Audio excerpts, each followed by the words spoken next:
దినోత్సవం, independence day. అంటే మరి దేశం కొరకు మనందరం ప్రార్థించాలి. ఎప్పుడు ఆగస్టు 15, ఆగస్టు 15వ తారీఖు స్వాతంత్ర దినోత్సవం ఎప్పుడు వచ్చిందంటే శుక్రవారం వచ్చింది.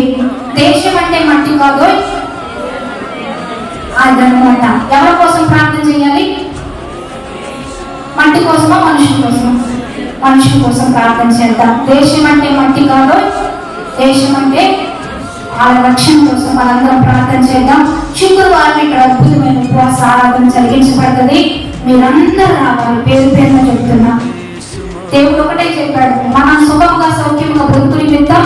మనుషులందరి కొరకు అదనమాట. మనుషులందరి కొరకు, అధికారుల కొరకు, రాజ్యాల కొరకు, దేశాల కొరకు, పట్టణాల కొరకు, సామంతుల కొరకు, పేదవాళ్ళ కొరకు, అందరి కొరకు మనం ఏం చేయాలా? ప్రార్థన చేద్దాం. దేశం కొరకు ఆ రోజు ఉపవాసం ఉండి ఒక్క క్రైస్తవుడు మోకరిస్తేనంట దేశాన్ని రక్షిస్తారని వాగ్దానం చేశాడు. కనుక మన పట్టణానికి దీవెన ఉండాలి. మన పట్టణ పరిస్థితులన్నీ మారిపోవాలి. గ్రామ స్థితిగతులన్నీ మారిపోవాలి. అందరూ మేడలు కట్టాలి. ఎంతమందికి ఆశ ఉంది? ఉందా మీ అందరికి? మీరు డబుల్ స్టేర్లు, ట్రిపుల్ స్టేర్లు కట్టాలా వద్దా? సైకిల్స్ ఉన్న వాళ్ళంతా బైక్స్ కొనాలా వద్దా? బైక్లు ఉన్న వాళ్ళంతా కార్లు కొనాలా వద్దా? కొనాలండి. అది మంచి మనసు. ఎంతకాలం మనం శ్రమపడాలా? ఎంతకాలం ఇంకా దిగులే ఉండాలా?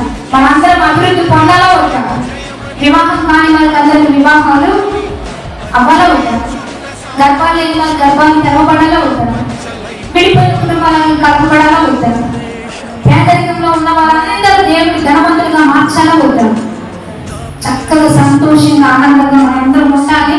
వెల్ సెటిల్డ్ గా మార్చబడాలి. ఇవన్నీ జరగబడాలి అంటే మనందరం మోకరించి ప్రార్థన చేయాలి. స్కూల్ కి కాలేజెస్ కి వెళ్ళేవాళ్ళు ఉంటే వెళ్ళిన వెంటనే వీళ్ళకి వచ్చేయాలి. అంత పరుగు వచ్చేయాలి. ఒకవేళ వెళ్ళకపోతే స్టార్ట్ అయిపోయింది. క్రైస్తవుల వల్లే దేశానికి రక్షణ. క్రైస్తవులు దేవుడి బిడ్డల వల్లే దేవుడు దేశానికి మేలు చేస్తాడు. కాబట్టి ఆ రోజు ఎన్ని పనులు ఆపుతారా? వెళ్తారా?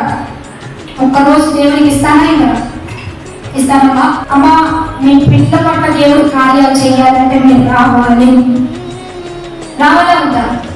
దైవజనులు మీట్స్ ఏర్పాటు చేస్తారు. స్వాతంత్ర దినోత్సవ సందర్భంగా మన దేశం, నా దేశము నా మాతృభూమి కదా. మనందరం ఇక్కడే ఉంటాం కదా. భారతీయులందరూ నా సహోదరి, వాళ్ళందరూ మంచి మనం కోరుదాం. వాళ్ళంతా మన సహోదరులే. మనందరం ఒక కుటుంబం. దేశం మీద ఎన్నో దాడులు, ఎంతో మంది లెగుస్తున్నారు. బోర్డర్స్ లో ఉండే వాళ్ళ కొరకు కూడా మనం ప్రార్థన చేద్దాం. ఎందుకంటే బోర్డర్స్ లో ఉన్న వాళ్ళందరి కోసం మనం ప్రార్థన చేయాలి. మన దేశం మీద ఎవరు రాకుండా వాళ్ళు ఎంతో కాపాడుతున్నారు. దేవుడి ప్రేమతో వాళ్ళు అక్కడ ఉండి మన దేశం కోసం పోరాడుతున్నారు. కాబట్టి ఇక్కడ ఉన్న పోలీస్ డిపార్ట్మెంట్ కొరకు, మిలిటరీ డిపార్ట్మెంట్ కొరకు మనం బాగా ప్రార్థన చేద్దాం. కాబట్టి ఆగస్టు 15 శుక్రవారం స్టార్ట్ అయింది. మీరందరూ రండి. మనందరం కలిసి దేవుని మహిమ ఒకసారి గట్టిగా చెప్పండి కొడుతూ దేవునికి సమస్త మహిమ